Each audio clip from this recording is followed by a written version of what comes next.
Olá, boa tarde.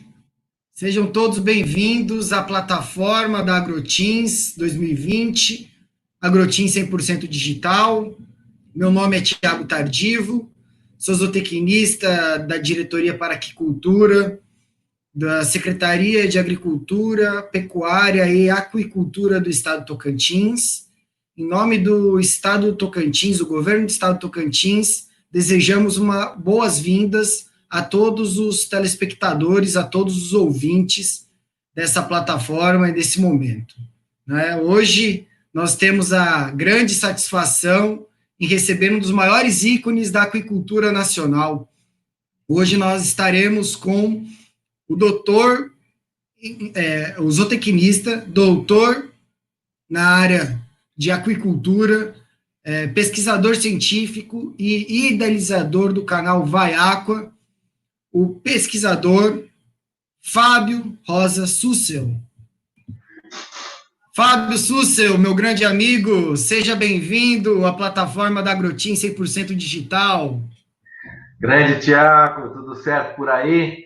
Satisfação é minha, obrigado pelo convite. Uma pena muito grande ter que ser online, né?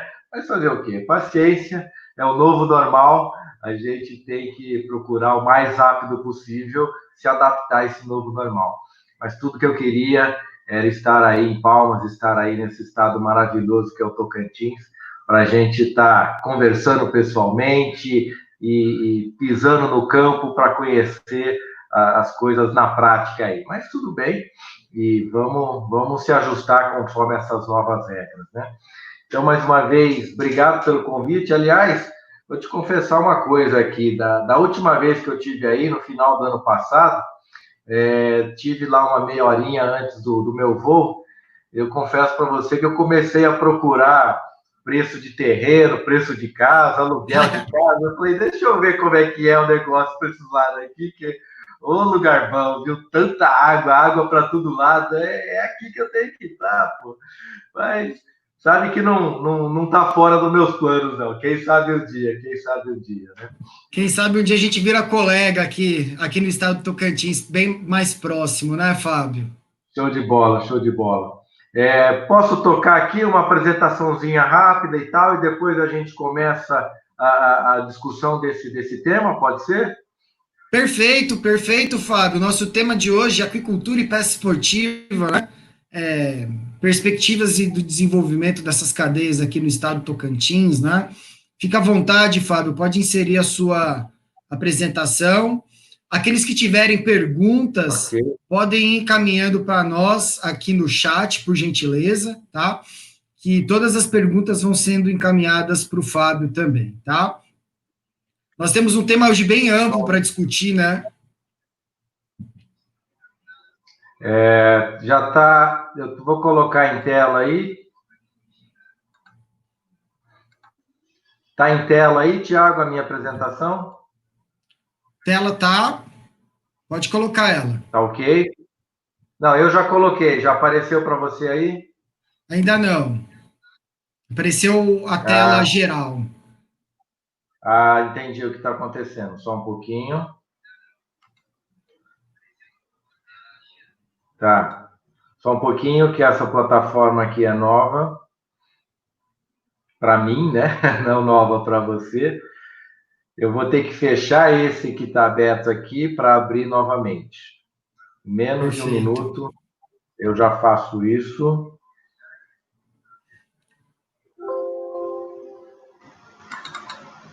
Faz parte da live. Faz. Até porque eu acho que todo mundo já está acostumado, né? A essas situações das lives iniciais, ter esse tempo de ajuste, né? E conforme a gente vai fazendo, vai apresentando, mais ela vai aperfeiçoando. Agora sim, né, Tiago? Agora show de bola, Fábio. Vou colocar aqui para você. Ok. Calma aí. Perfeito, Fábio. Pronto? Bora lá, então. Aquicultura e pesca esportiva no Tocantins, desafios e oportunidades. Um assunto que eu tenho baita satisfação de falar, e eu tenho certeza que você também tem, Tiago. Até porque eu comecei, depois que nós combinamos essa live, né? Foi bom, mas deixa eu ver o que eu e o Tiago tem de competência para falar deste assunto, né? E comecei a levantar uns históricos aí, eu cheguei nos pontos bastante interessantes. Veja só, eu e você somos zootecnistas, formados na mesma universidade, né? Eu tava saindo, você estava chegando lá, então nós temos essa particularidade de ter passado pela mesma base, pela mesma formação. Nós somos orientados pelo mesmo orientador durante a graduação, que é o ilustríssimo professor Dr. Ricardo Pereira Ribeiro, que é uma pessoa respeitada tanto no cenário acadêmico e principalmente, o que é mais difícil hoje em dia, né, é um professor universitário também ser respeitado pelo setor produtivo, seja pelos seus excelentes trabalhos na parte de melhoramento genético de tilápia, ou seja, no seu modo combativo de defender o setor de piscicultura Brasil afora. Então, todo o setor produtivo conhece o professor Ricardo, conhece os artigos dele, conhece o posicionamento dele, e eu tenho certeza que é motivo de muito orgulho para você, porque para mim também é, e essa foi a referência, foi o ídolo que nós tivemos no início de nossas carreiras, né? Então, nada como ter uma referência que seja bom tanto na academia, quanto também seja respeitado pelo setor produtivo. Então, tá aí, se o Ricardo estiver nos assistindo, se for assistir essa live, o meu abraço ao grande orientador, professor Ricardo Pereira Ribeiro.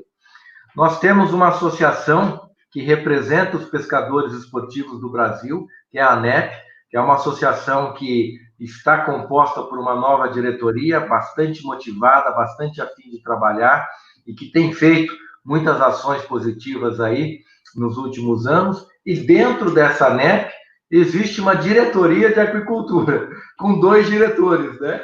Eu e você, Tiago Tardivo, né? Então, também é uma honra fazer parte dessa diretoria da ANEP, onde nós estamos contribuindo com algumas ações relacionadas justamente à aquicultura e pesca esportiva, que depois nós vamos fazer um comentário a respeito dessas ações nossas dentro da ANEP, né? Mas temos essa particularidade aí. Nós somos de famílias, né, formadas de pescadores e pescadoras.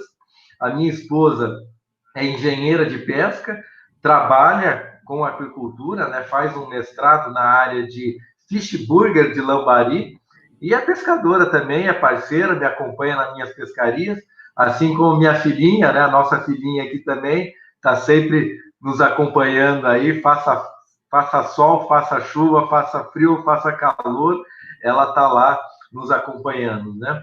Igualmente, a sua esposa é engenheira ambiental, trabalha no Naturatins e que está relacionado com a aquicultura, né? Dentro do Naturatins também, fazendo um excelente trabalho em prol da aquicultura aí no estado de Tocantins, e é pescadora também, né? É parceira, nos acompanha aí em nossas pescarias, ou seja, respiramos aquicultura e pesca, até mesmo quando estamos em nossos lares, né? Eu não quis colocar fotos dos nossos peixes aí, porque senão iria humilhar as nossas esposas, né? Então eu só deixei a foto delas.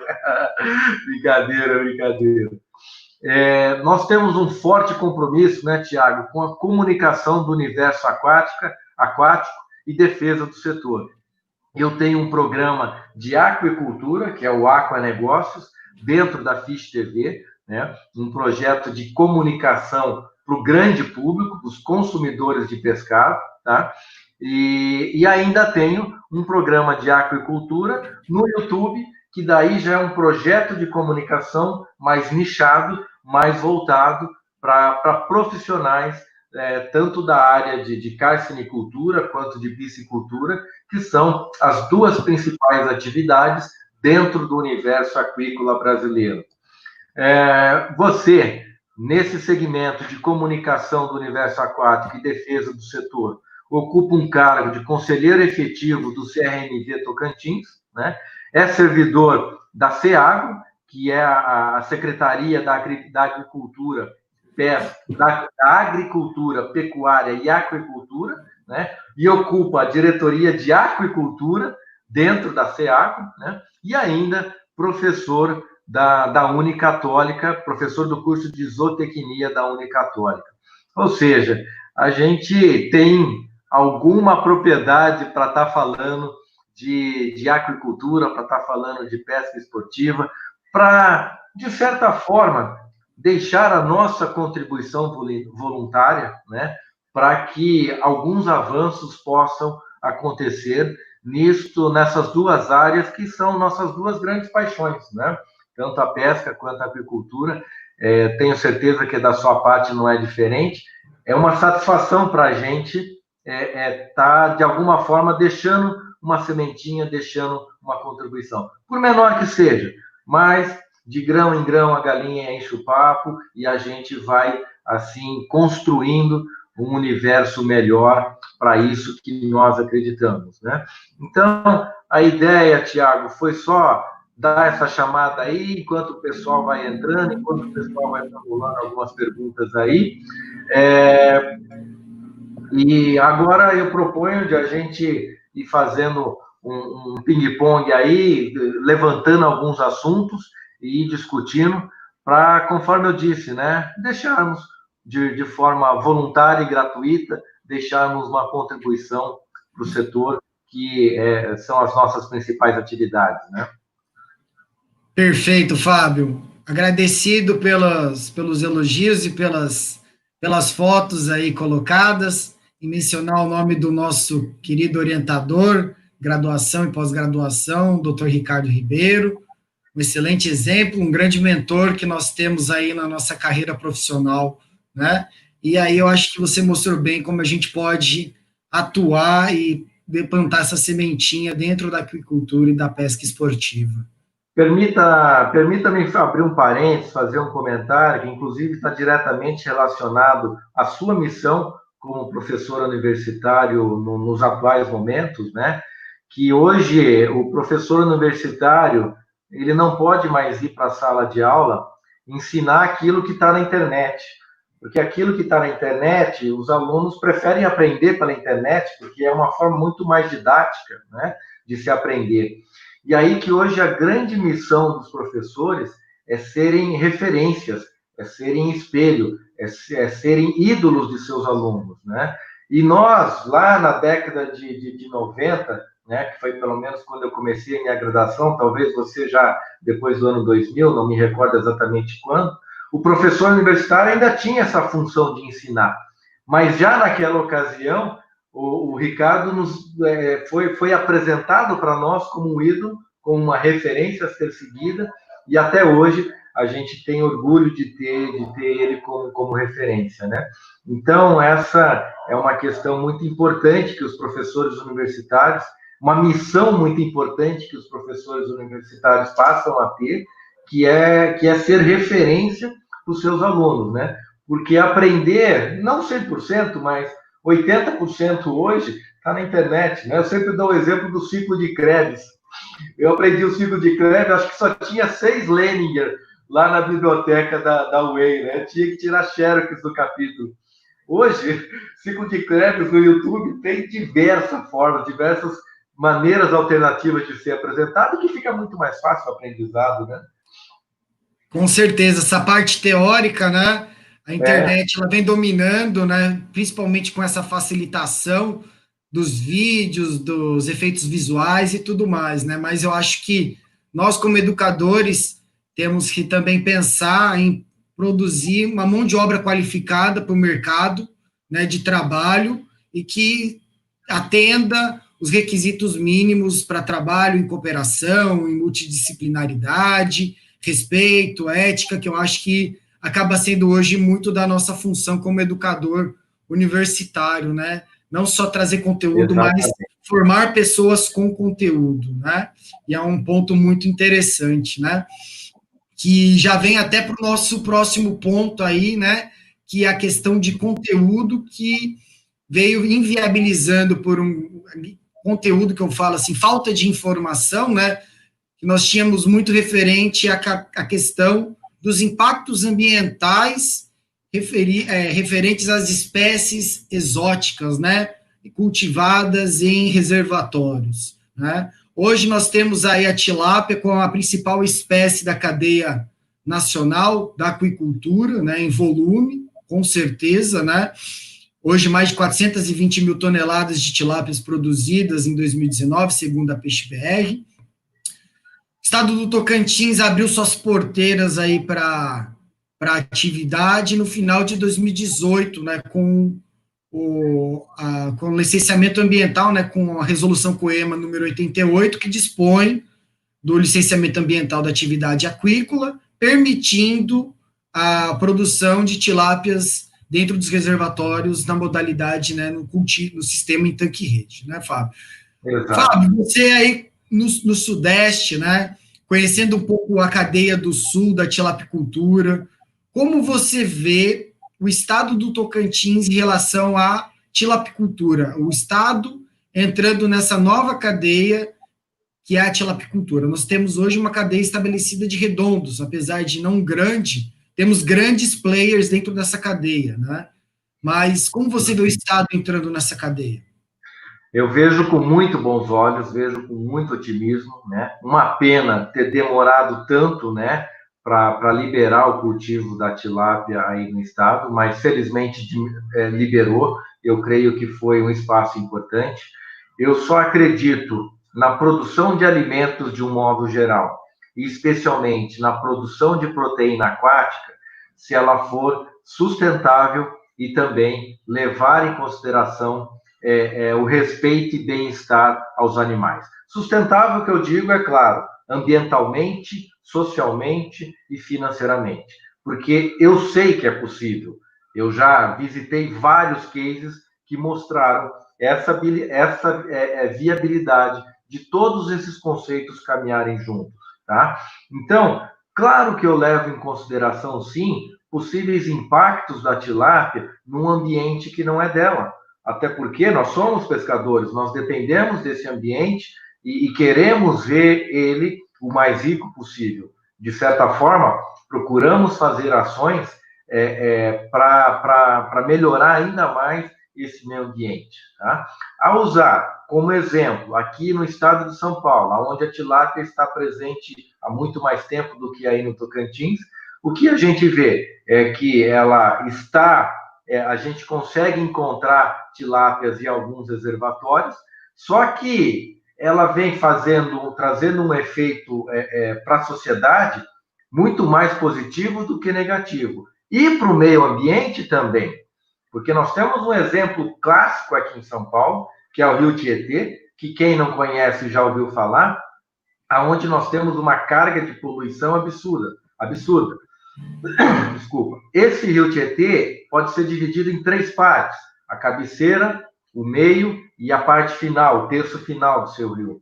A cabeceira, a primeira parte do rio Tietê, completamente poluída, né? Praticamente não tem ali meia dúzia de espécies aquáticas. Já a parte intermediária, nós temos ainda uma parte assim, parcialmente poluída, e com uma grande população de tilápia, fazendo um trabalho sensacional de ciclagem desses nutrientes. No ambiente represado, que já não é o ambiente natural do rio, ele já passou por uma alteração gravíssima, que foi o barramento, né? E a tilápia lá, fazendo um trabalho sensacional de transformação dessa matéria orgânica em proteína. Nós temos uma pesca comercial de tilápia lá, que é da ordem de 10 toneladas dia de tilápia, né? Então, veja o trabalho sensacional que a tilápia faz nessa porção intermediária do rio Tietê. Aí depois, sim, no terço final, nós já temos um rio praticamente despoluído, graças ao excelente trabalho da tilápia lá nessa porção intermediária, né? Então, claro que eu considero a possibilidade desses escapes em outras bacias e de eventuais impactos, mas não é esse bicho-papão que os ambientalistas costumam construir em cima da tilápia, tá? Agora, quanto ao potencial aí do Tocantins, nossa senhora, é sensacional. Eu estou aqui torcendo para que as coisas caminhem rápido, né? E eu espero que realmente aconteça essa transformação da atividade. E é claro, né, Tiago, tem que ter uma pegada empresarial para fazer a coisa acontecer aí, né? Pode continuar daí, eu preciso tomar uma água. Não, perfeito, Fábio. Eu acho que nós agora, desde o final do ano passado, do meio do ano passado, né, quando foi liberado, teve o primeiro ciclo de produção de tilápia, né, que deu início no final de agosto. Esse trabalho foi desenvolvido em conjunto, né, Secretaria da Agricultura, Embrapa, Senar, Rural Teams, Aquabel, Aquazen, né, Prefeitura de Brejinho de Nazaré, e esses resultados foram publicados agora na AgroTeams Digital, mostrando aí a viabilidade técnica, né, de produção e econômica também da atividade, né, que já foi o primeiro passo, né, vamos falar assim, foi colocar o pezinho na água para a gente começar a quebrar alguns paradigmas, né, e eu acho que a partir de agora, essa pegada empresarial que você estava comentando, ela vem para estruturar e contemplar essa questão. Me chama muita atenção, Tiago, o fato de a Aquabel ter escolhido se instalar aí e, inclusive, levar o seu trabalho de melhoramento genético para aí, né? Eu sei que o Diógenes, que é um excelente geneticista de tilápia, já está trabalhando nessa unidade aí do Tocantins. Então, não é à toa que a maior empresa de tilapicultura do Brasil, que é a Aquabel, que começou lá desde da base da tilapicultura brasileira, a Aquabel esteve presente. Então, não é à toa. Eles enxergaram o potencial disso daí. Agora, vai depender dos produtores aí do estado ter a visão empresarial de acordo com o potencial que o estado oferece, seja em termos de qualidade de água, de oferta de água, de clima, de disponibilidade de grãos, de matérias-primas para produção de ração, de material genético que já está instalado aí, né? Então, se não tiver uma pegada empresarial, se não olhar grande para o negócio, vai ficar eternamente no tal do potencial. Chega, eu não admito mais escutar a palestra ou eu mesmo falar que nós temos potencial, 8.500 quilômetros de costa e clima. Não, chega. Vamos ser práticos. Vamos transformar isso em realidade. E aí tem que ter um engajamento de todos os setores envolvidos para que a coisa se desenvolva como realmente tem que ser, que é uma visão empresarial para o negócio. Já fomos criadores de peixe, hoje somos piscicultores, somos aquicultores, ou seja, a atividade tem que ser profissional e tem que ter esse olhar profissional. Não, bacana, Fábio. Empresários do ramo aquícola, né, como empresários da cadeia de proteína aquática, né? E isso é muito bacana. E o mais interessante que eu vejo é a vinda da Aquabel para cá, né, que é a base da cadeia, né? Sem a levina a gente não consegue produzir, né? E hoje a tilápia ela tá nesse patamar todo porque a gente consegue ter a levina o ano inteiro, né? A nível de Brasil praticamente aí alguns lugares que não fazem, mas outros já conseguem produzir a levina o ano inteiro devido à temperatura, e eu acho que esse daqui é uma das grandes vantagens do Tocantins, né? E deixando aqui também a participação da Aquabel, né? O agradecimento a toda a equipe da Aquabel, o Ricardo, né? Por ter acreditado no estado do Tocantins e vindo para cá acreditando nesse estado. Importante registrar, Tiago, que quando eu falo que tem que ter essa pegada empresarial, tem que olhar grande para o negócio, não significa que não vai ter espaço para o pequeno. Pelo contrário, o pequeno abre o grande abre oportunidade para o pequeno, tá? Então vai ter espaço sim para o pequeno, tá? Para a piscicultura familiar. Acontece que as grandes empresas que vão dar mais celeridade a isso e que vão abrir oportunidades, o pequeno produtor, né? Então, as duas coisas aí têm plenas condições de caminharem juntas no estado do Tocantins. Perfeito, Fábio, excelente, né? Eu acho que vem para mudar, né? Quem sabe em um médio e longo prazo nós tenhamos uma estrutura semelhante a de Santa Fé do Sul, por exemplo, né? Que tem uma cadeia da tilapicultura muito forte, né? Mas aqui nós também temos as espécies nativas, né? Que já hoje 80% da produção do estado de Tocantins ela é destinada aí aos peixes redondos, tambaqui e os seus híbridos. Como você visualiza esse mercado dos nativos, Fábio? Para que ele cresça mais, a gente está estagnado, né? Normalmente reduzindo aí a produção, né? Pelos dados da Peixe BR. Como você analisa esse mercado dos nativos? Tiago, eu não sei qual me deixa mais otimista, se é a tilápia ou se é nativos, esse gigante adormecido que é o tambaqui, né? Que peixe sensacional em vários aspectos de crescimento, um peixe onívoro que se desenvolve bem com rações de baixos níveis proteicos, planctófago, né? Consegue se desenvolver bem a partir de águas verdes, e eu acho que a gente ainda não acordou para a produção, principalmente do tambaqui. Ainda tem pirarucu, tem um monte de pintado aí, que também tem potencial, mas é fato que o tambaqui se destaca. Na verdade, eu me refiro aos redondos. Temos a caranha, o nosso pacu, que aí vocês chamam de caranha, que na verdade é outra espécie, que tem um baita potencial, e os cruzamentos entre esses redondos aí, que todos eles apresentam um bom desempenho, né?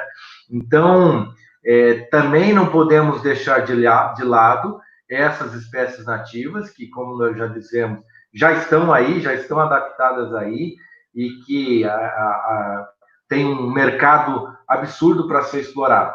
Mas, igualmente, a tilápia, falta visão empresarial, falta olhar grande para essas espécies e fazer disso uma indústria de proteína animal, né? Quando nós tivermos empresas de tipo uma JBS, e já temos, né? A Copacol, a Cevale, apesar de serem cooperativas, já trazem uma pegada diferente no conceito de produção de alimentos, né?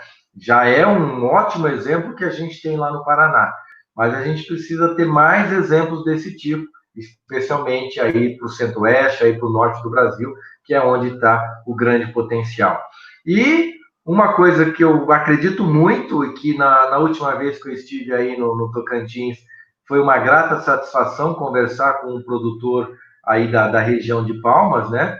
Que é a produção do tambaqui curumim, que é um tambaqui aí de 400, no máximo 500 gramas, um peixe que dá para fazer 2 ciclos por ano, né? Dando rotatividade para a piscicultura, um peixe que tem uma conversão alimentar muito baixa, né? Já que ele consegue aproveitar bem o plâncton da água, e que, retalhado e frito inteiro, é muito saboroso. Eu acho, particularmente, esse peixe mais saboroso do que um redondo de 1,5 kg, 2 quilos, né? Fica um sabor único, né? E um peixe barato, né? Um peixe para classe C, D e E.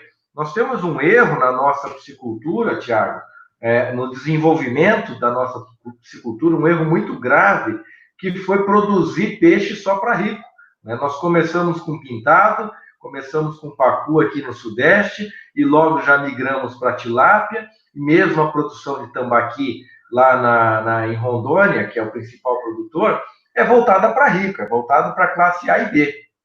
E nós temos uma classe C, D e E, que inclusive é maior financeiramente do que a classe A e B, já que nós temos mais pobres do que ricos no Brasil, né? Que não tem peixe para comer. Aliás, tem, está comendo merluza da Argentina, panga do Vietnã e filé de polaca do Alasca, né? Peixes de baixa qualidade, o preço acessível, mas a qualidade deixa muito a desejar, né? E aí que esse tambaqui curumim aí, que é um peixe de baixo custo de produção, que eu sei que poderia entrar muito bem, né, nessa categoria aí, que não seja a classe A e B, né? Então, fica a dica, fica a sugestão para que se tenha iniciativas de produção de proteína aquática, pensando nas classes menos favorecidas. Bacana, Fábio, bacana essa visão, né? Porque na final da década de 90, início da década de 90, quando o CEPTA fez aquelas trocas com a China, né, que os chineses levaram algumas espécies nossas, né? Uma das espécies que eles elencaram, em vez de ser o tambaqui, eles elencaram a pirapitinga, que eles chamam de Red Pacu, e hoje eles produzem mais volume do que todas as nossas espécies que nós produzimos de redondo, exportam para o mundo inteiro, com valor barato, peixe pequeno, né? Exato, peixe de 500 gramas, não é eu que estou tendo uma sacada sensacional, né? É o que o mundo está apresentando, é o que a gente vê na nossa vivência do dia a dia. Esse peixinho redondo pequeno, eu fui ter contato com ele em Goiás, lá no meu amigo Gilberto Rabelo, ali no município de Uirapuru, e toda vez que eu vou lá, a gente faz uns peixes diferentes, e ele começou a fazer peixinho. Eu confesso que eu olhei desconfiado. Eu falei, caramba, deixa crescer o peixe, né? Mas quando ele serviu, que sabor. A partir desse dia, toda vez que eu vou lá, não, vamos pegar um peixinho redondo pequeno para fazer retalhado, porque fica muito bom. E cabe o preparo, tanto frito, imergido na gordura inteira, quanto só no fio de azeite. Né? Uma frigideira antiaderente, com tampa, ele dá aquela cozida e fritada ao mesmo tempo, né? Que fica aí um preparo mais saudável do que somente o frito. Os dois fica sensacional. Então, fica aí o exemplo, né, do que a China já vem fazendo e que cabe a gente ter um olhar diferente para isso, né, Tiago? Não, com certeza, Fábio. E aí, para a gente conseguir esse produto, né, Fábio, a gente já tem que entrar no desenvolvimento de tecnologias para processar esse pescado de uma forma que ele não perca a qualidade, né, quando faça isso e ganhe-se na mão de obra, né, ganhe-se no giro da indústria, né, na otimização dentro da indústria, né, Fábio? Fábio, você conhece bastante de indústria porque você tem patente na área da indústria, né, que você desenvolveu alguns equipamentos para uma espécie pequena no tamanho, mas grande na qualidade e não vamos nem falar em potencial, e na realidade que ela tem na aquicultura nacional, que é o lambari. Né? E falar com você sem falar de lambari um pouquinho é até meio difícil da gente dar sequência.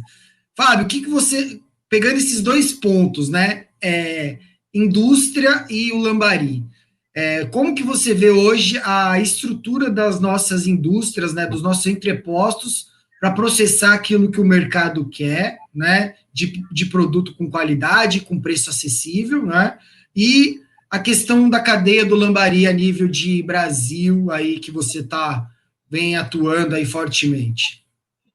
Uma coisa está amarrada com a outra, dá para dar sequência nesse gancho aí do tambaqui de tamanho pequeno, né? Tem que olhar grande para o negócio, tá? Porque eu sempre digo, não é porque o lambari é um peixinho pequeno que não cabe um olhar empresarial. Hoje, quem ganha dinheiro com lambari é porque olhou grande para ele lá no passado, né? Não desprezou ele só porque ele é um peixinho pequeno, tá?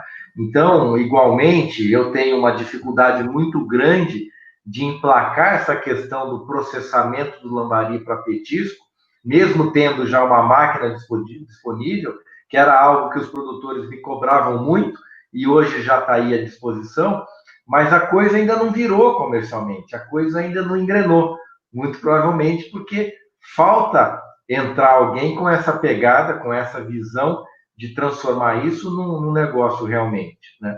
Com relação ao tambaqui de pequeno porte, a próprio Branco Máquinas, que desenvolveu a máquina de eviscerar lambari, já tem tecnologia para estar fazendo essa ticagem, né? Para estar cortando esses espinhos aí do tambaqui de pequeno porte, sem atravessar a espinha, né? Chegando só exatamente até onde está o espinho. Agora, tem que olhar grande, tem que pegar uma oportunidade dessa e fazer acontecer. Né? O lambari, em termos de isca viva na pesca esportiva, já que nos propomos a falar dessas duas coisas nessa live, né? Aqui no Sudeste, ele já está praticamente saturado, a gente já consegue atender a demanda. Mato Grosso do Sul ainda tem faltado lambari. Mato Grosso, mercado virgem para o lambari como isca viva, com possibilidades imensas de emplacar o uso dessa isca lá. A bacia do Araguaia, Tocantins, aí para esses lados também, Goiás, Tocantins, muitas oportunidades para se entrar com o lambari como isca viva. Algumas iniciativas aí no Tocantins, no lambari, mas ainda não vi ninguém com essa pegada empresarial para fazer acontecer mesmo, né? Eu já tenho aí pelo menos uns 3, 4 cases que estão se estruturando, quem sabe daqui a uns dias venham a despontar nessa produção comercial do lambari. Mas se não olhar grande, vai ficar só no potencial realmente, né? Então tem que ter essa pegada diferente para o lambari. Bacana, Fábio. Com certeza, né? É uma espécie aí fantástica, né? Um crescimento excelente, né? E tem um potencial tanto para a pesca esportiva quanto para a produção de proteína, né? Aproveitando que a gente juntou esses dois assuntos, né, Fábio? Aquicultura e pesca esportiva, que são dois assuntos que nós adoramos falar. Fala aqui para os nossos telespectadores como que essas duas atividades, como a aquicultura, como a produção de proteína aquática e a pesca esportiva, elas convergem ao mesmo sentido, né? Como elas trabalham em conjunto ao mesmo sentido. Converge não é pouco, né? Não é pouco. E nós estamos, principalmente eu e você, estamos nessa missão, né, de cada vez colocar essas questões teóricas em práticas, que é um grande desafio, né? Nós temos facilidade de chegar a certas conclusões. Agora, transferir isso para a prática é um baita desafio e é algo que a gente já vem fazendo um bom tempo e que agora se intensificou, né, a partir dessa nossa parceria com a ANEP, a partir dessa nossa iniciativa de termos uma diretoria de aquicultura lá dentro, para justamente discutirmos esta maior aproximação. E vale a pena aqui destacar as 3 frentes que nós já estamos trabalhando internamente dentro da ANEP e já com algumas ações práticas, com algumas ações em nível de campo, né? Como, por exemplo, o treinamento, né? O futuro treinamento de pescadores profissionais para que eles sejam produtores de lambari, produtores de isca viva, para diminuir a pressão de pesca sobre as nossas iscas naturais, né? É muito fácil a gente concluir que produzir isca é muito mais negócio financeiramente do que ir para o rio pescar, né? Acontece que implantar isso na prática, existem barreiras culturais muito fortes e que acaba não se tornando algo tão simples assim.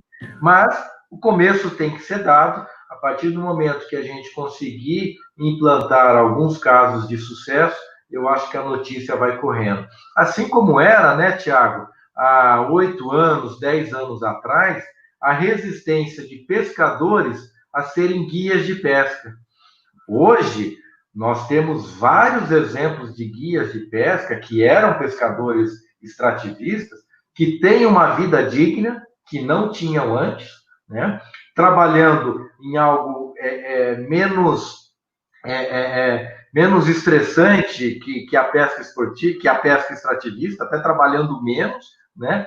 E ganhando muito mais sendo guias de pesca, né? E houve essa resistência. Eu sou testemunha dessa resistência que existia por parte dos pescadores profissionais. Eles olhavam torto os pescadores esportivos. E hoje a gente já tem um cenário completamente diferente. Então, esse nosso trabalho em convencer pescador a ser produtor de peixe ou de isca, provavelmente um dia a gente vai conseguir ver o resultado dessa sementinha plantada hoje, né? Temos ainda a iniciativa de trabalhar junto às pousadas e barcos hotéis para estimular o consumo de peixe da aquicultura nas refeições. Pelo menos no cardápio principal, né, tem que ser o pescado da aquicultura. Isso não vai impedir do pescador esportivo abater um exemplar ou outro, um peixe natural lá do rio, levar para o barco, levar para a pousada e consumir ali um peixe fresco. Mas no cardápio principal, as refeições principais, que seja o peixe da aquicultura. Até porque, né, Tiago, não tem lógica nenhuma uma pousada, um hotel fazenda, matar o peixe para servir no restaurante deles, né? É aquela velha história, né? É o jogador de futebol querer furar a bola, né? Uma hora vai acabar. Exatamente. Então, esse é um trabalho muito legal que a gente vem fazendo. A intenção é que as pousadas e os barcos hotéis tenham um selo, né? Identificando que aquele estabelecimento usa peixe da aquicultura. E já temos vários exemplos, né? Aí perto, aí, na Serra da Mesa, a pousada, ajuda a me lembrar aí, aquela... Vida de pousada, peixe? A vida de peixe. Vida de peixe chega a ser radical, chega a ser chato não poder abater o tucunaré lá para comer na pousada. Mas, poxa, eles estão defendendo dele, e eu respeito, claro, não tem quem sou eu para contrariar isso, né? E há vários anos que eles só trabalham com peixe da aquicultura no cardápio deles. Então, mas é mais caro o peixe da aquicultura, é melhor ir ali matar o peixe do rio. Sim, mas vamos ser inteligentes, né? Vamos olhar a médio prazo, que é muito mais lógico, certo? E, enfim, os negócios precisam ser sustentáveis, né? Eu citei 2 ações, a terceira eu não estou me lembrando agora. Ajuda a me lembrar aí, qual é? A terceira é a substituição das iscas. Isso. O outro trabalho, que é substituir a tuvira pelo lambari ou pelo curimba, né? Que são, no caso, a tuvira utilizada para a pesca do dourado, principalmente, e de alguns peixes de couro. Eu, como pesquisador, você como pescador, sabe que o lambari não substitui integralmente a tuvira, né? Há uma diferença, sim, no resultado da pesca. Porém, do ponto de vista de sustentabilidade ambiental, tem toda uma diferença, né? Porque essa quantidade absurda de iscas que nós tiramos dos nossos rios, nem toda depois retorna na forma de isca. Há muita mortandade, há muita perda, né? E isso seria o alimento natural dos peixes lá. Então, tuvira, deixa o dourado crescer, deixa para ele comer lá no rio e para ele se desenvolver. Porque se a gente tiver bastante dourado no rio, com o lambari vai pegar, com o curimbinha vai pegar. E aí o lambari e o curimba a gente produz na aquicultura. É muito mais lógico isso. Também algo bastante desafiador, mas é algo que o foco dessa ação é também as pousadas e os barcos hotéis, porque está em jogo a sustentabilidade do negócio deles, né? Então, a gente pretende colocar isso em prática o mais breve possível, de modo oficial, através da ANEP, mas que, de certa forma, a gente já vem fazendo através de palestras, de cursos, nas próprias pescarias nossas, a gente já começa a plantar essa sementinha, né? E espero muito em breve colher esses frutos, assim como o exemplo que eu citei há pouco, né? Da resistência que existia pelos pescadores profissionais a serem guias de pesca. E hoje já é realidade a profissão de guia de pesca, né? Não, bacana, Fábio. Eu também acredito fielmente nessas 3 ações que elas podem auxiliar bastante, né? Aqui no estado do Tocantins, nós temos o maior polo da pesca esportiva, que é o Lago Peixe Angical, né, onde nós temos o maior quantitativo de pousadas que atuam com o turismo de pesca, e lá entre as pousadas, e tem uma legislação municipal que já era permitido o transporte de tucunaré. E as pousadas não permitem nem abater para consumir no local, já visualizando essa questão e já estão buscando projetos de áreas aquícolas para começar a produzir peixe, para poder ter o peixe da aquicultura para fornecer para os turistas, né? E um exemplo bacana... Termina seu raciocínio aí, desculpa. Não, um exemplo bacana de isca viva que eu vi esses dias, até com um dos pescadores mais famosos aí do Brasil, que é o Johnny Hoffman, foi na pousada do Manso, utilização da piraputanga pequena para a pesca do Sim, dourado do Rio Manso. Eu achei muito bacana que ele produz. Ele tem o tanque para produzir as iscas, né, de piraputanga e o outro tanque para produzir o pacu para fornecer no restaurante. Achei muito legal, lá na pousada do Manso.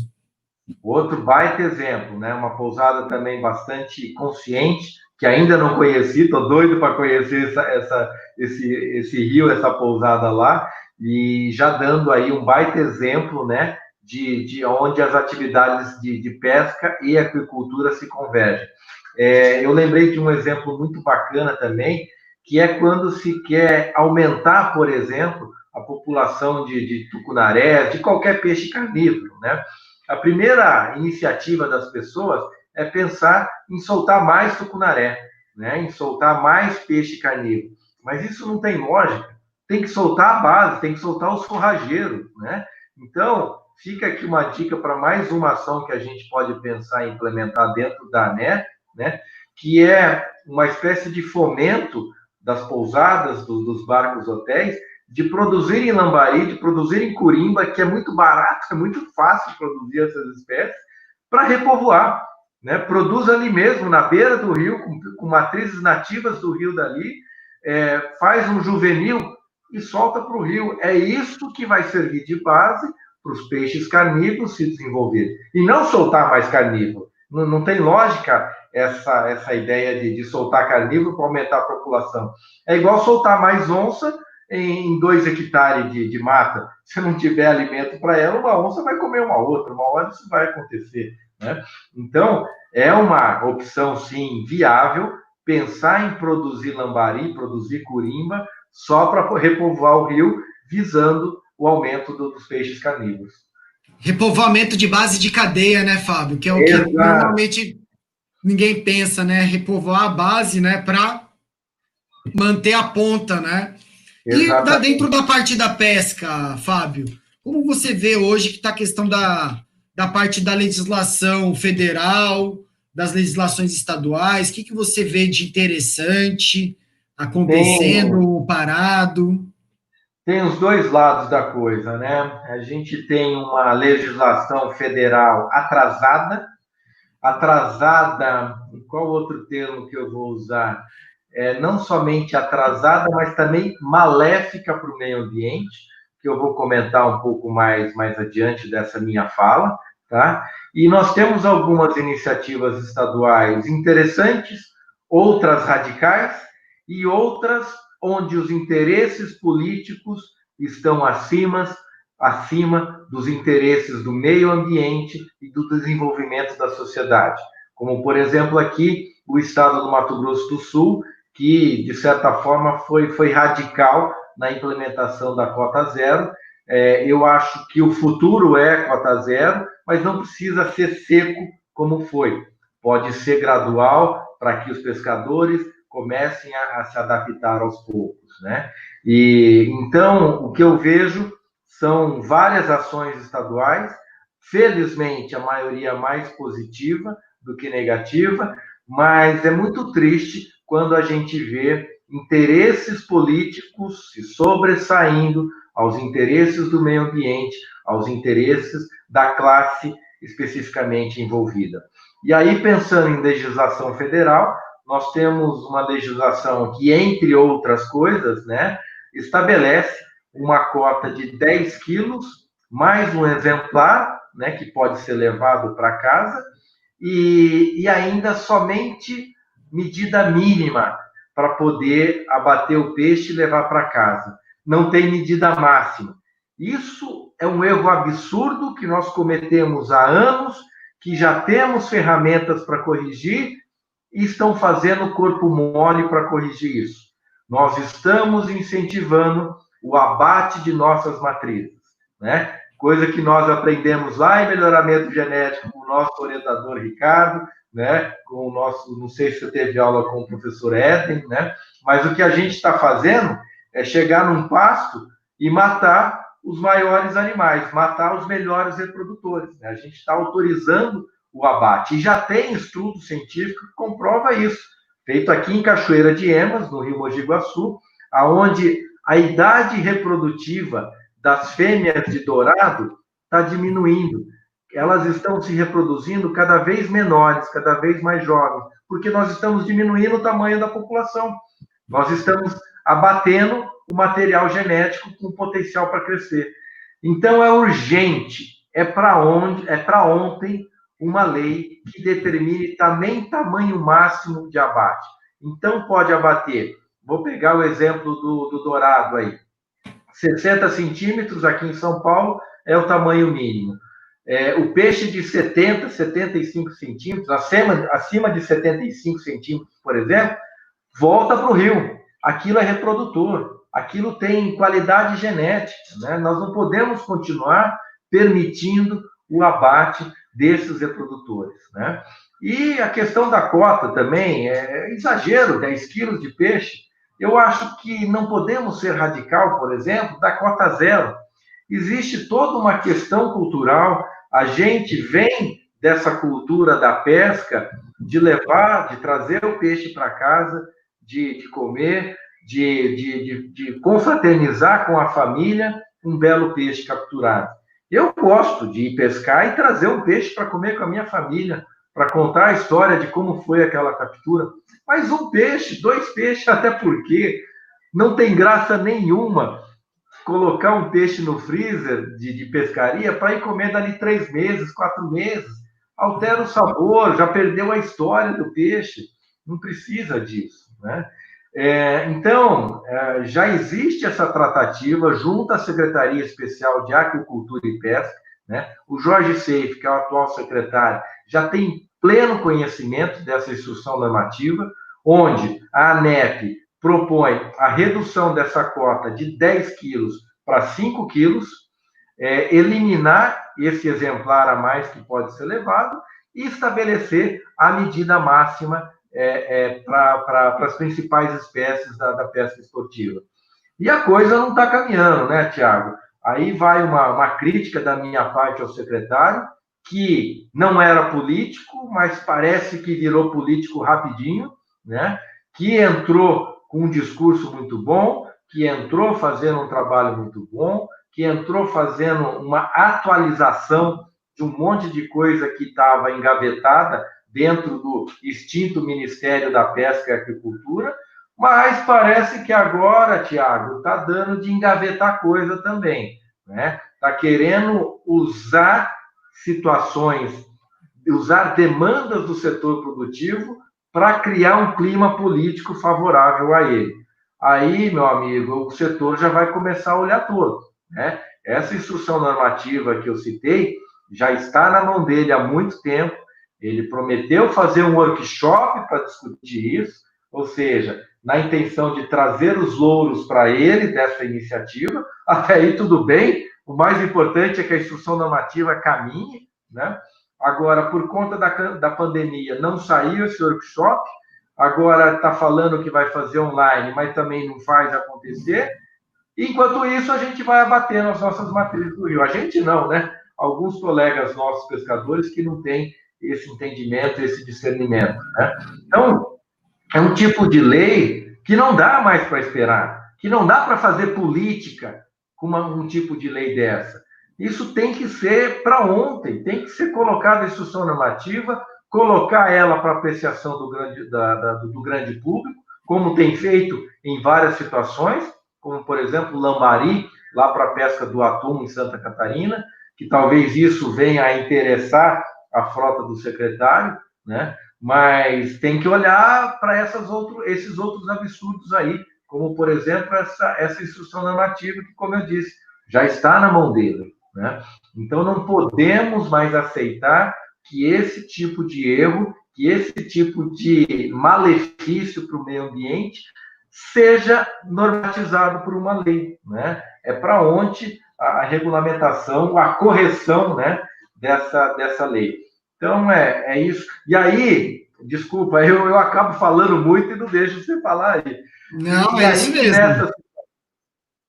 E aí que nestas situações, às vezes os estados têm que sair na frente da federação, né? Por que não o estado do Tocantins implementar essa lei que já está formatada, que já está devidamente delineada, né? Leis mais restritivas passam a ter validade, mesmo que esteja abaixo da lei federal, mas por ser uma lei mais restritiva, essa é que passa a ter vigor, né?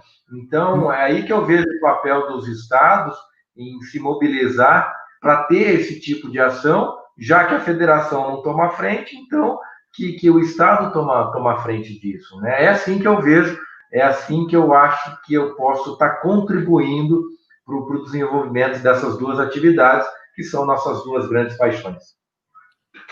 Excelente, Fábio. Aqui nessa parte da pesca esportiva, né, o Tocantins já vem adotando a cota zero há um longo tempo, né? Agora virou um processo, foi inserido na Lei Complementar número 13 de 97, só permitindo o consumo local, né? E até por isso nós fomos convidados para participar do workshop que não aconteceu até o presente momento, né? Mas a gente espera que aconteça. E agora nós vamos criar aqui, junto com o Fórum de Turismo, uma Câmara Setorial da Pesca Esportiva, né? O Estado vem promovendo algumas ações bem interessantes, né? O Plano Estratégico Operacional do Desenvolvimento do Turismo de Pesca, através aí de recursos do Banco Mundial e pela Secretaria, pela ADETUC, vem fazendo capacitação, levantamento de área e tudo mais. Temos alguns colegas trabalhando aí forte aí nesse projeto, e eu vejo que o estado do Tocantins vem forte aí, principalmente na defesa do tucunaré, né, Fábio? Que é o nosso topo de cadeia, que é o peixe que traz o turista, eu acho que para o estado do Tocantins, 80%, 90% de quem vem pescar aqui no Tocantins vem atrás do tucunaré azul, que a gente sabe que tem no Brasil inteiro, mas ele é nativo aqui da Bacia Araguaia-Tocantins, né? O que você tem para falar um pouquinho dessa espécie, Fábio, aí no seu conhecimento? Antes de responder essa questão, muito legal, com o maior prazer vou responder. Como que é a questão aí hoje no estado de cota, de abate de peixe? Eu escuto de falar de tantos estados que eu não consigo decorar todos, né? Como que é aí no Tocantins hoje?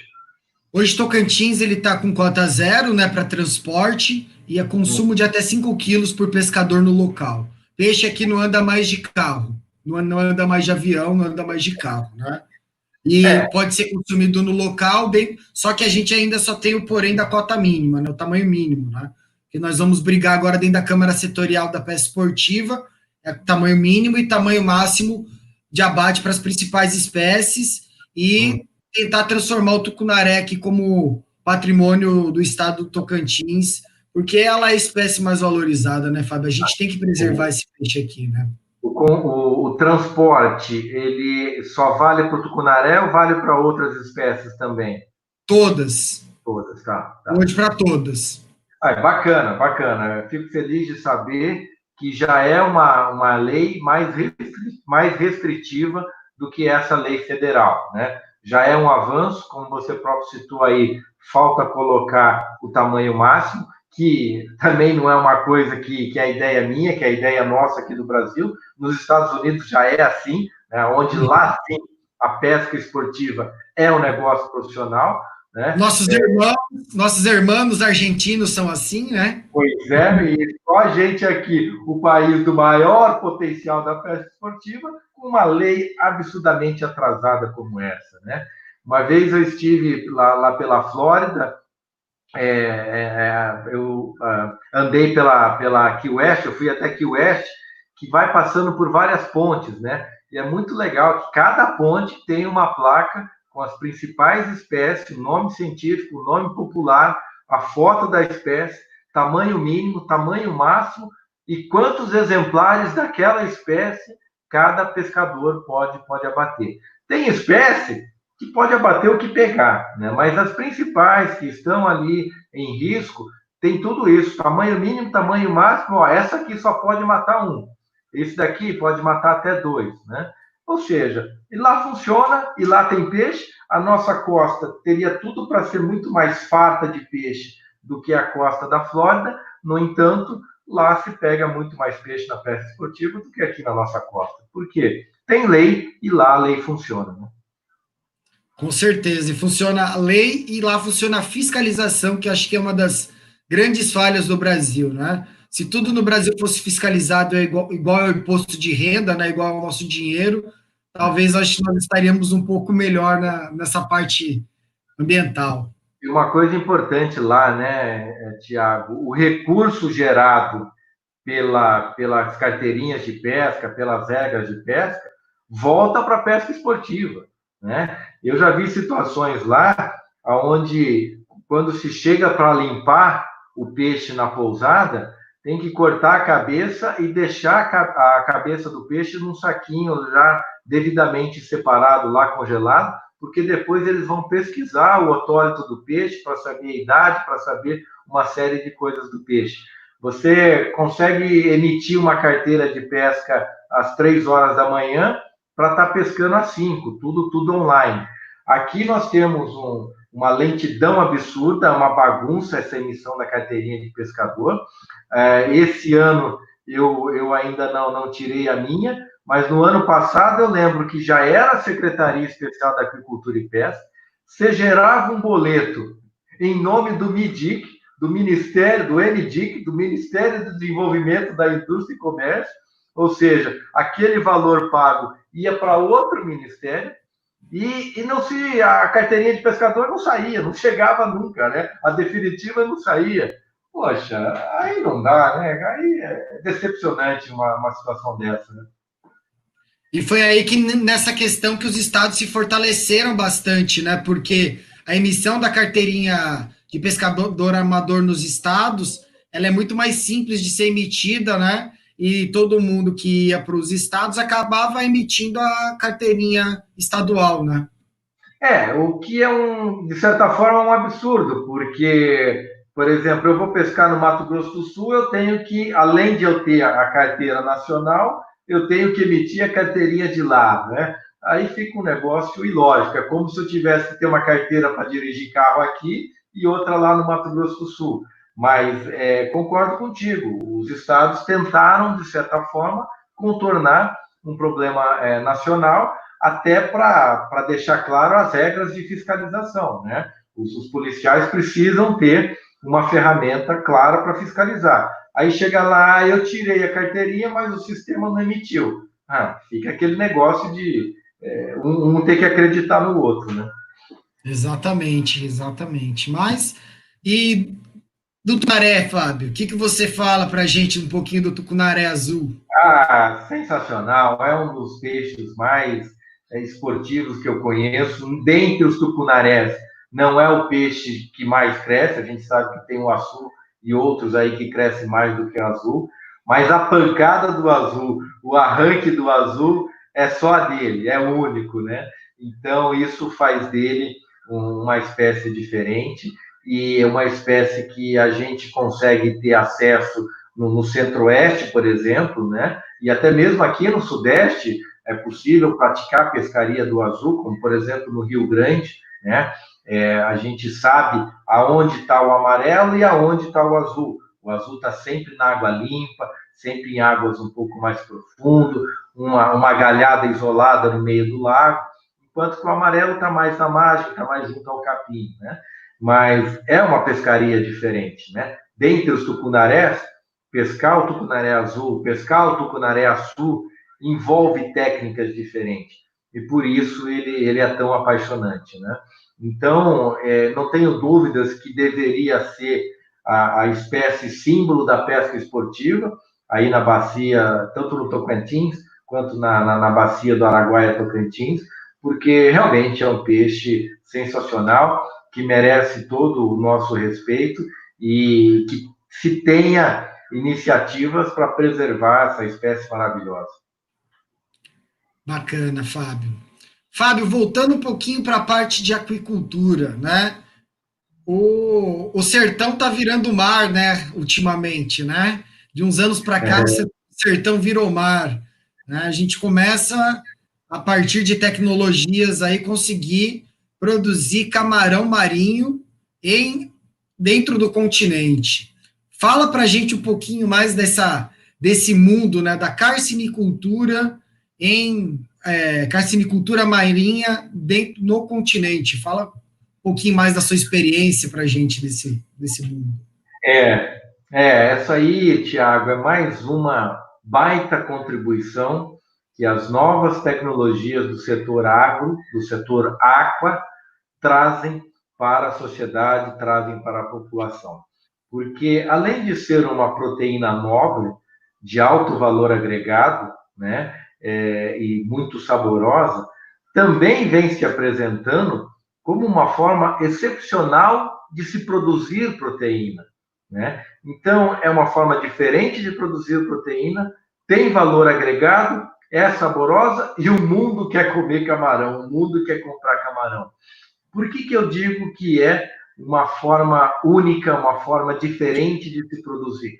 Nós temos duas situações bastante distintas neste processo de interiorização do camarão marinho, ou seja, de produzir camarão marinho fora do litoral, sem contato nenhum com rios que desaguam no mar.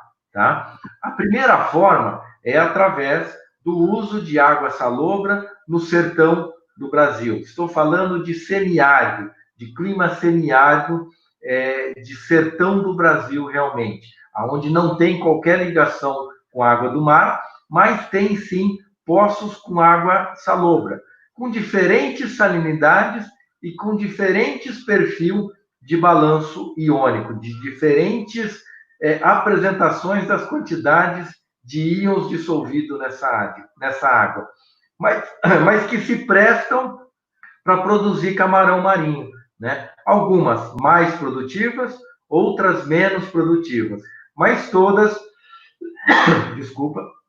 todas viáveis de se produzir camarão marinho, né? Uma água que até então não se prestava para nada, não servia para sedentar os animais, não servia para matar a sede dos animais e não servia para irrigar uma plantação, por exemplo. Águas com salinidade 1,5, 2, não servem para nada, né? E para criar camarão é sensacional, né? Então, isso já vem sendo trabalhado, já vem sendo produzido, na verdade, e é já considerável a produção de camarão marinho que temos em águas interiores, ou seja, sem contato com o litoral lá no Nordeste do Brasil. Então, essa é uma situação. A outra situação é o que a gente está fazendo aqui no Sudeste, aqui em São Paulo, mas também com algumas iniciativas em Brasília, por exemplo, em Goiânia, por exemplo, que é salinizar a água conforme o balanço iônico da espécie. Então, nós adicionamos sais nessa água de modo a imitar o mesmo que ele encontraria lá no mar. 100%? Não. Mas conseguimos fazer isso em 99,5%. A gente consegue proporcionar a ele o mesmo balanço de sais que ele teria lá no mar.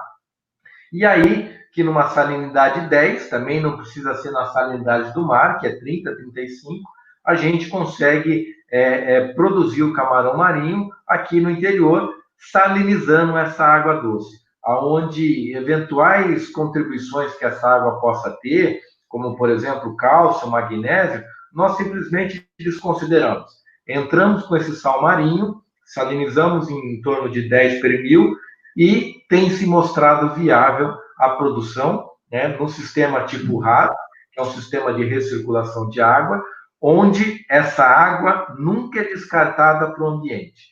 Primeiro que custa, primeiro que não dá para salinizar uma água e fazer um ciclo só de camarão, a conta não vai fechar. Então a gente tem que ter tecnologias para recircular, reutilizar essa água por vários ciclos. E segundo, que pela nossa lei ambiental, também essa água salobra não poderia ser descartado ou no solo ou em algum rio. Então, essa tecnologia ainda está em vias de formatação desse pacote tecnológico, porém, os resultados preliminares já são bastante interessantes.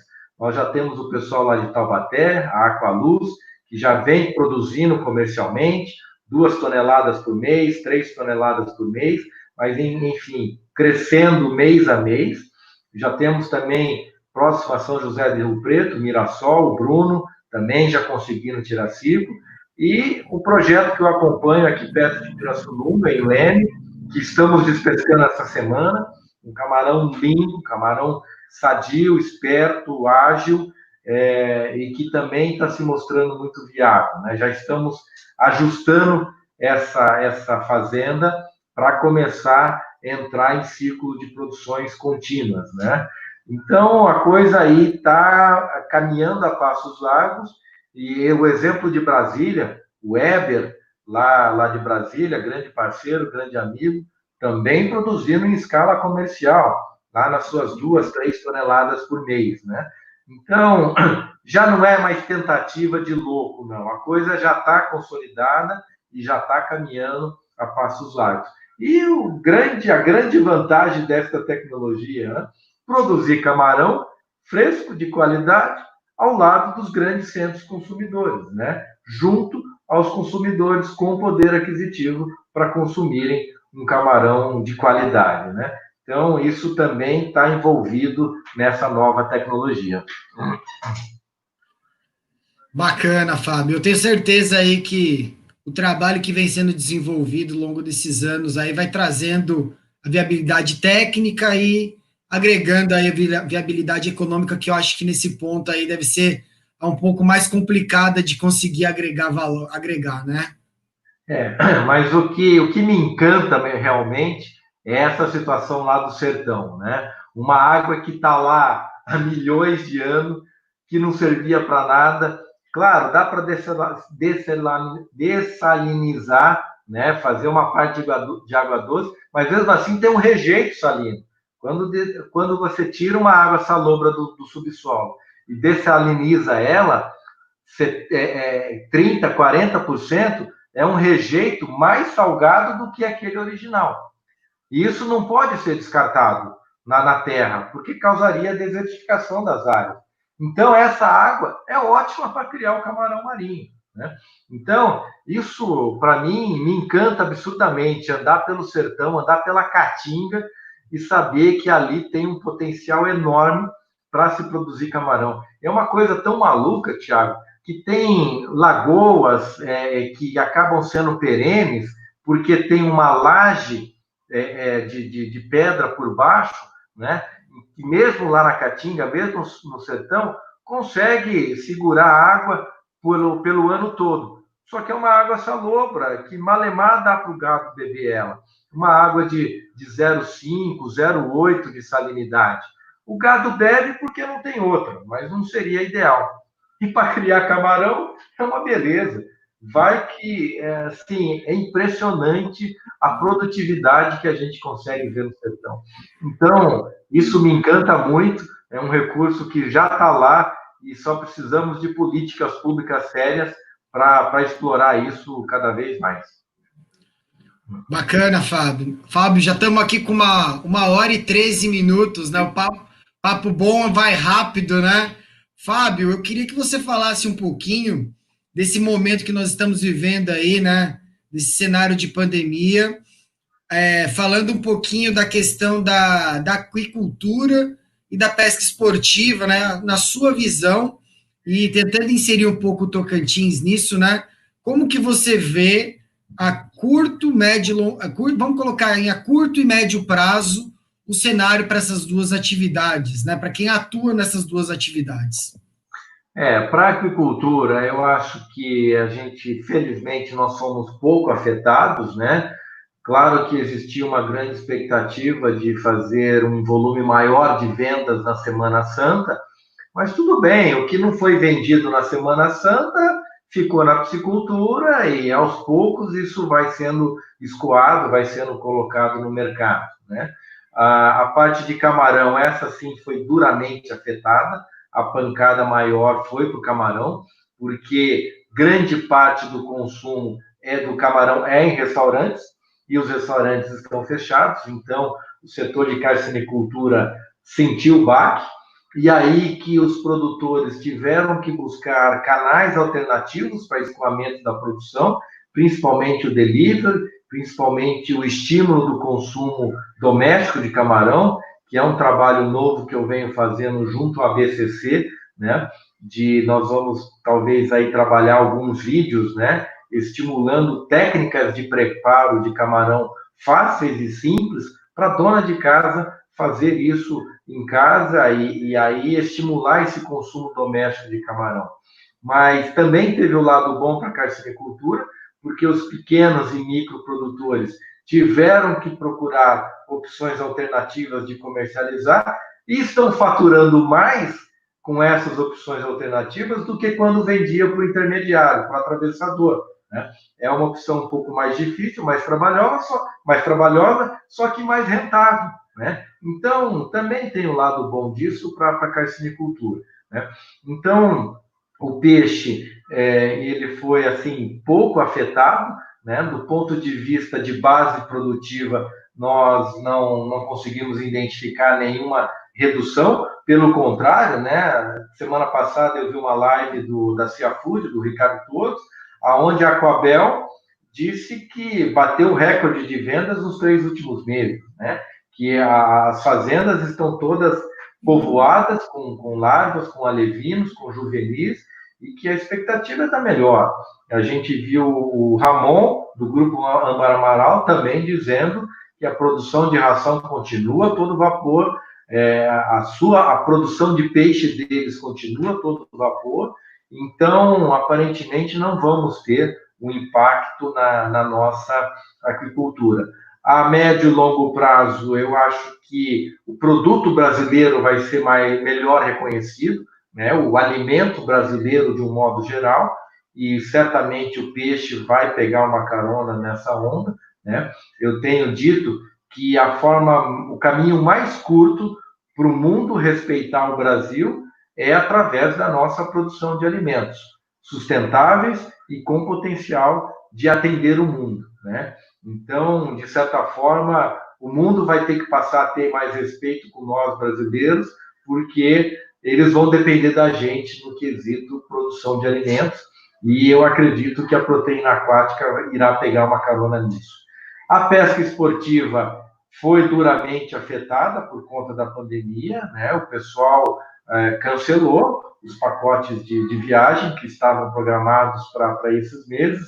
Não é um mês de pico de pesca esportiva, não é temporada na Amazônia, por exemplo, mas pescador que é pescador pesca o ano inteiro, né? Não fica esperando a temporada.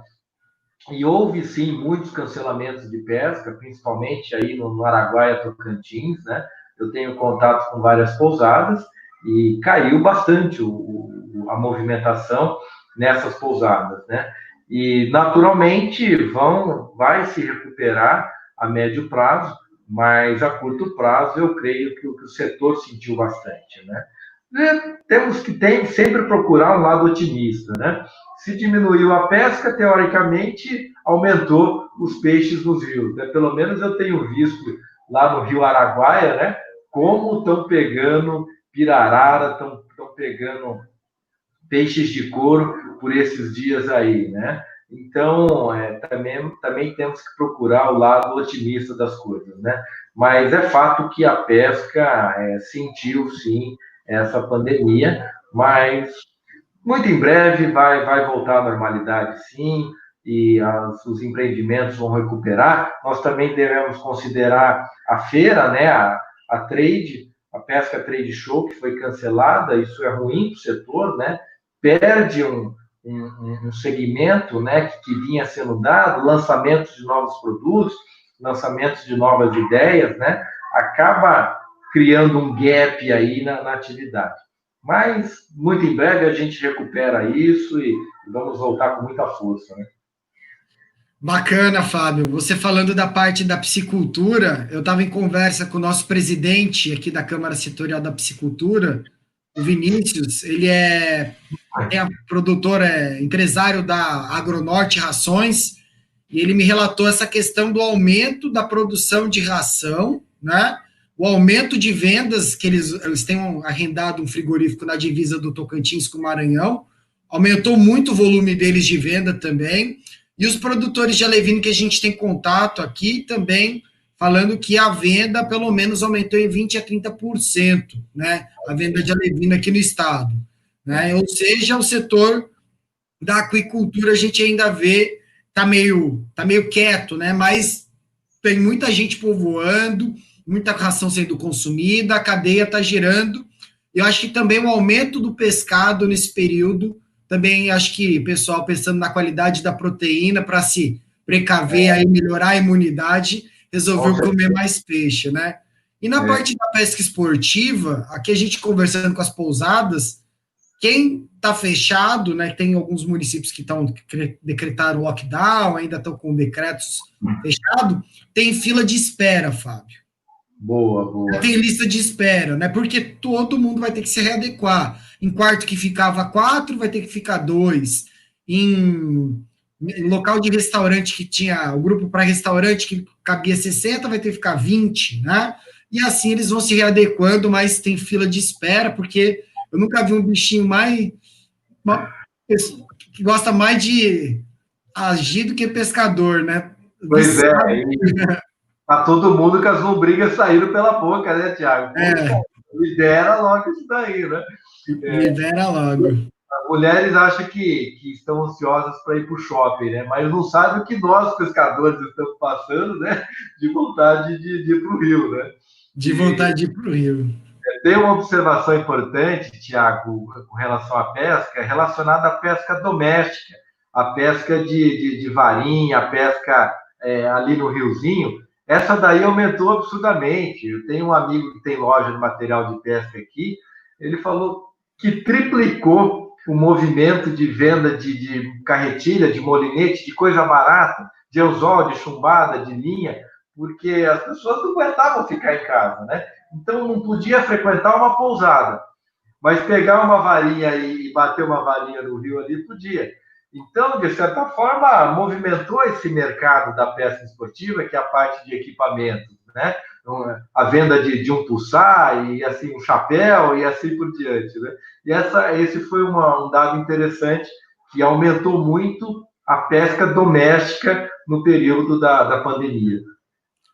Aqui o Raimundinho, que você teve o privilégio de conhecer, o Raimundinho aqui da Canoeiros, também estava relatando para a gente a mesma coisa. A pesca urbana aqui em volta de Palmas, o que tem de gente que não aguenta mais ficar dentro de casa, que vai para a beira de um rancho, que está se isolando na parte da beira do rio aí, né? Que está indo até aprendendo a pescar, muitos que nem gostavam de pescar, que estão aproveitando o momento para aprender a pescar e já entrando na pesca esportiva, né? Imagina aí em Palmas, né, que tem água para todo lado. Aqui a gente tem o nosso Rio Mogi também, mas não dá nem para comparar com Palmas. Então, o nosso colega lá, realmente imagino que aumentou o faturamento dele, porque esse movimento foi muito grande. Não, show de bola. Fábio, queria suas considerações finais aí a respeito aí da aquicultura e da pesca esportiva, aqui, tua visão do Tocantins, né? E de antemão te agradecer mais uma vez pela tua disponibilidade, pela tua dedicação, pelo teu empenho em prol da aquicultura nacional, em prol da produção de proteína aquática, né? Sempre inovando, abrindo mão de situações para empreender em outras, né? Posso te falar que eu também te considero uma pessoa fantástica pelo teu trabalho, você é uma das pessoas que eu sigo, acompanho e me inspiro bastante aí também para auxiliar também plantando as nossas sementinhas para desenvolver essas atividades que nós tanto amamos. Obrigado, Thiago. Obrigado pelas considerações aí. É sempre muito gostoso escutar que a gente, de certa forma, acaba sendo referência para alguns profissionais. Inclusive, também tenho muito respeito e consideração pela sua atuação. Então, é sempre gostoso escutar isso a partir de profissionais que a gente também tem certa distinção, né? Quanto ao futuro da pesca e da aquicultura, da pesca esportiva principalmente, mais do que nunca, eu sou suspeito para falar disso, porque eu sou um otimista de carteirinha e acredito, mas não é por vaidade, não é porque pesca esportiva é meu hobby, não é porque eu gosto de comer peixe, eu gosto de comer camarão. porque eu tenho um laço técnico para acreditar nisso, né? Eu tenho uma base sólida e coerente que me leva a acreditar que essas duas opções são bem mais interessantes do que outras que nós temos, assim, nas suas respectivas áreas, né? Por exemplo, a produção de alimento aquático. Eu não defendo isso porque eu acho bonito. Tem uma série de fatores que me dão lastro técnico para sustentar que a proteína aquática é a nova fronteira para alimentar o mundo. Eu não vou citar esses pontos aqui, porque senão a gente vai ficar mais 40 minutos aqui. Mas eu tenho, em outras lives eu já citei isso, não é vaidade, é lastro técnico que me permite essa afirmação. Proteína aquática, a nova fronteira para alimentar o mundo. E quanto à pesca esportiva, essa aí é até mais fácil de explicar os motivos, né? Porque simplesmente não tem sentido nenhum a pesca extrativista, a pesca comercial. Como eu já dizia lá no Aquanegócios, né? Peixe para consumo é peixe da aquicultura. Peixe nativo é para subsistência de populações ribeirinhas e pesca esportiva. Não consigo ver um governo federal incentivar essa atividade como sendo uma atividade profissional, a pesca extrativista como sendo uma atividade profissional. Não me entra na cabeça pegar um filho de pescador de 15 anos, 18 anos, não sei quando que ele pode ter uma carteirinha de pescador, mas deve ser 18 anos, né? Fala aqui, vem cá, menino, toma aqui a tua carteirinha de pescador profissional, porque você vai ter um futuro brilhante pela frente. Não, você vai ter uma vida boa, você vai ter uma qualidade de vida razoável sendo pescador profissional. Não tem lógica isso, né? Então, uma das coisas que também o governo federal deveria passar a adotar, e tem que ter peito para fazer isso, né, seria não emitir mais carteirinhas de pescador profissional. Essas que estão aí, acabou, né? Porque não tem lógica incentivar uma atividade que leve em consideração o abate de um animal da nossa fauna. O exemplo que eu sempre dou. Por que pode matar um pintado de 30 quilos e não pode matar uma capivara? Os dois são animais da nossa fauna. Não tem lógica esse tipo de lei. Um pintado demora 15 anos, 20 anos para chegar a 30 quilos. Uma capivara, que é um animal que pode trazer problemas de saúde pública, né? Seja pelo carrapato, ou seja pelos acidentes que pode causar, de atropelar uma capivara, por exemplo, né? Que merecia regras de controle da população, não pode matar. Mas um pintado, que também é da fauna, ou qualquer outro peixe aí da nossa fauna, ele é autorizado a matar, né? Então, isso não me entra na cabeça. O governo está por trás de incentivar uma atividade como essa. E claro, né, Tiago, nós muito bem sabemos que interessa aos políticos a manutenção dos pescadores profissionais, porque tem todo um jogo envolvido nessa questão aí. Agora, a população já está de saco cheio de políticas partidárias, né? A gente quer saber de políticas públicas realmente, então ações desse tipo precisam acontecer, e quando a gente incentiva a pesca esportiva, de certa forma, a gente está visando essa sustentabilidade maior dos recursos naturais dos nossos rios. Então é isso, sempre otimista com proteína aquática para alimentar o mundo, e sempre otimista como pesca esportiva, uma forma de conciliar desenvolvimento social e respeito ao meio ambiente, sustentabilidade ambiental. Valeu? Um forte abraço, obrigado pelo convite, sempre uma grande satisfação estar conversando contigo, e conte sempre comigo. De preferência, na próxima vez, presencial aí no Tocantins, porque tá me devendo aquela pescaria lá. Com certeza, Fábio. Da próxima vez vai ser presencial. Nós, em nome do Estado do Tocantins, em nome da Secretaria de Agricultura, Pecuária e Aquicultura, em nome da Agrotins Digital, agradecemos a sua presença e desejamos todo o sucesso do mundo aí para o canal Vai Aqua, né? Sempre falando aqui do canal Vai Aqua, né? Canal de grande quantitativo de informações aí produzido pelo Fábio. Agradecer aos ouvintes, né, aos telespectadores que estiveram presentes aqui nessa nossa live, né? Em nome do Estado do Tocantins, finalizamos esse momento e desejamos a todos aí uma boa tarde e coma mais peixe, coma peixe de cultivo e pratique a pesca esportiva. Muito obrigado, forte abraço a todos. Até mais. Forte abraço, valeu. Forte abraço.